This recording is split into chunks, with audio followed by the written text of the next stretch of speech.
The problem states that David has D books. So David has D books, which is 3 times as many as Jeff. Well, who has more, David or Jeff? Well, David does, and that means Jeff would be 1/3 D.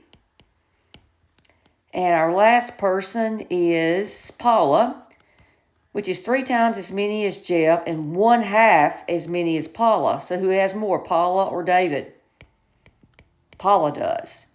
If David has 1/2 as many as Paula, that means Paula has twice David. And it says how many books do the 3 have together in terms of D. So let's add these. D plus 1/3 D plus 2D. And we need to get a common denominator of 3. So that would be 3 over 3D plus 1/3 D plus 3. That needs to be a 6/3 D because that's 2 over 1. I need for it to be over 3. So I multiply the bottom by 3. You got to multiply the top by 3.